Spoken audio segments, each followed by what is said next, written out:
Bangladesh premier league BPL অনুষ্ঠিত হবে 26 December থেকে। তবে এই বিপিএল শুরু হওয়ার আগে যে উদ্বোধনী অনুষ্ঠানটি হওয়ার কথা ছিল সেটি হবে না, সেটি এবার বাতিল করা হয়েছে। নিরাপত্তাজনিত কারণে এবারে বিপিএল এর উদ্বোধনী অনুষ্ঠানটি হচ্ছে না। তবে নির্ধারিত সময়ে বিপিএলটি হবে, মাঠে গড়াবে এবং মিরপুর ক্রিকেট স্টেডিয়াম থেকে মূলত শুরু হবে এবার বিপিএল এর আসরটি।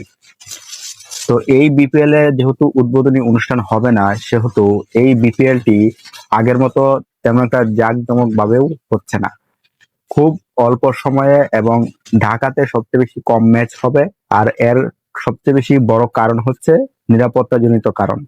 আর সে কারণেই কিন্তু বিপিএল এর গভর্নিং কাউন্সিল এই সিদ্ধান্ত নিয়েছে যে এবার তারা কোনো অনুষ্ঠান করবে না, উদ্বোধনী অনুষ্ঠান করবে না। এর আগের গুলোতে আপনি যদি খেয়াল করে থাকেন, প্রত্যেকটা আসরেই কিন্তু উদ্বোধনী অনুষ্ঠান হয়েছে। বিপিএল গভর্নিং কাউন্সিল সেই উদ্বোধনী অনুষ্ঠানের আয়োজন করেছিল, তবে এবারে সেটা আর হচ্ছে না। এবার উদ্বোধনী অনুষ্ঠান ছাড়াই বিপিএল মাঠে গড়াবে।